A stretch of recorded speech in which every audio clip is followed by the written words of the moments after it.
ये संग इनसे मिलिए।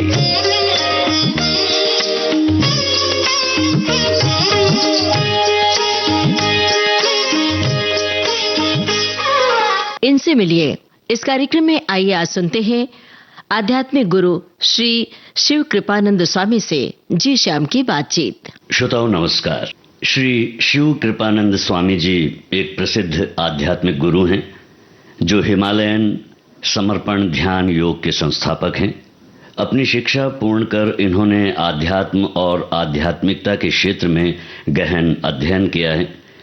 स्वामी जी ने हिमालय के कई गुरुओं के साथ 16 वर्षों तक साधना की और अपनी आध्यात्मिक यात्रा को आगे बढ़ाया है। आज विविध भारती के स्टूडियोज में श्री शिव कृपानंद स्वामी जी उपस्थित हैं।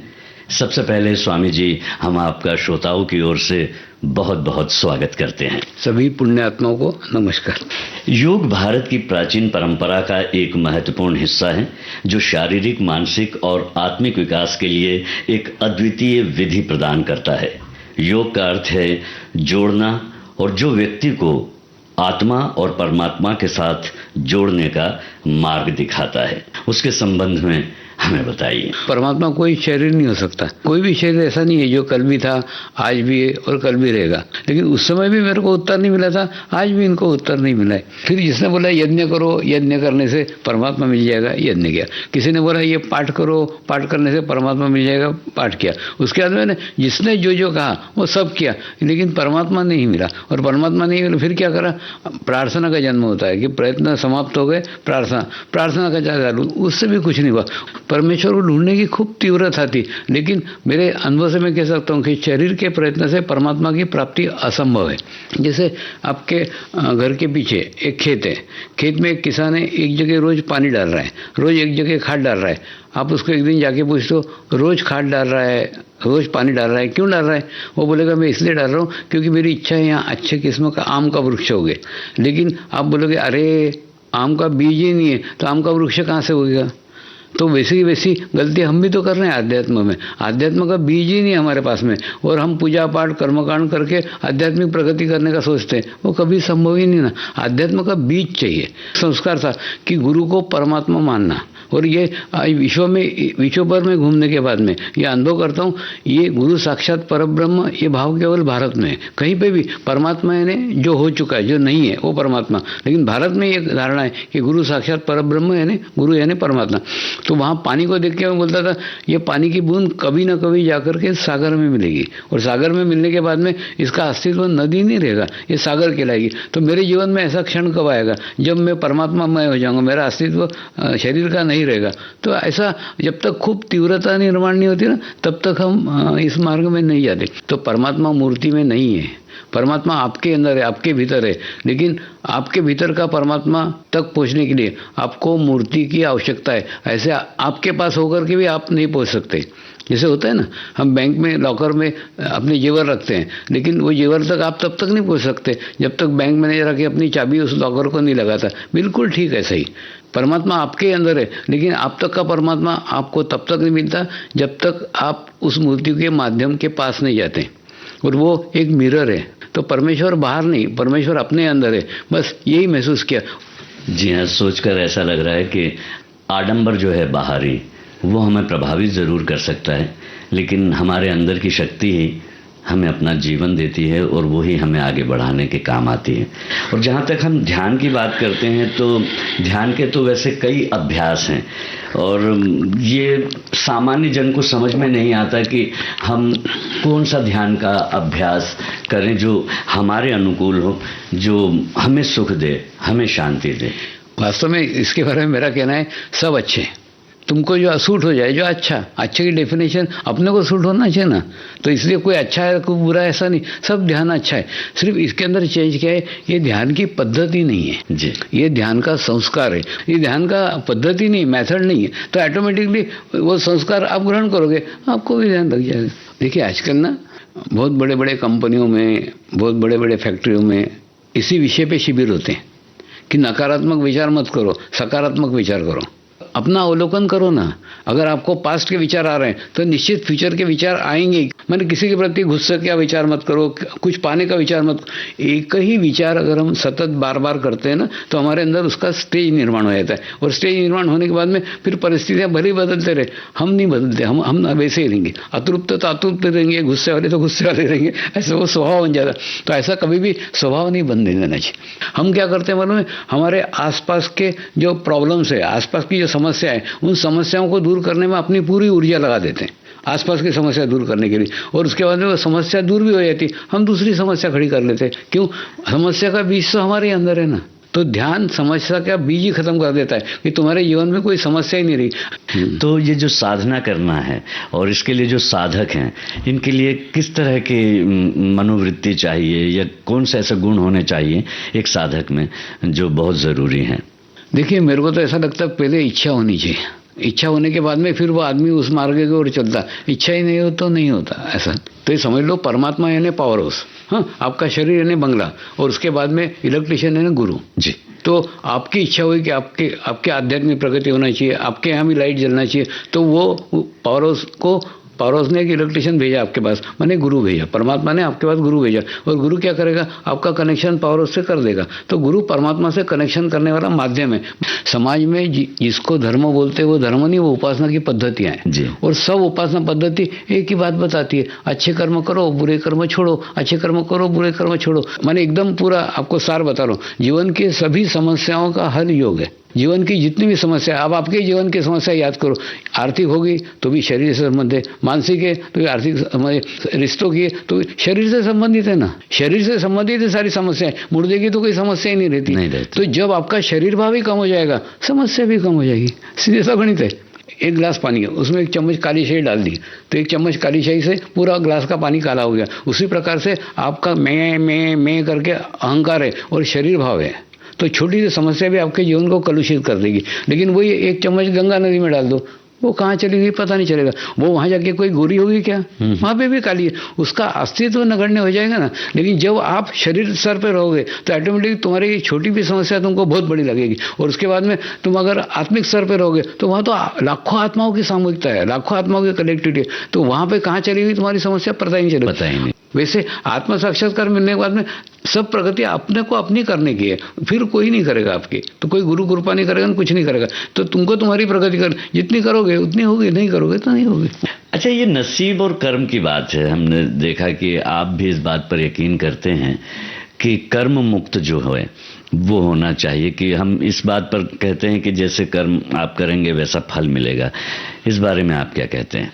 नहीं, पहली बात तो हमारा जो जन्म हुआ है ना, वही कर्म भोगने के लिए हुआ है। कर्म भोगने के लिए हुआ है, हाँ। तो पास्ट लाइफ में जो हमको संगत मिली थी, जो सानिध्य मिला था, वैसे विचार हमको आए।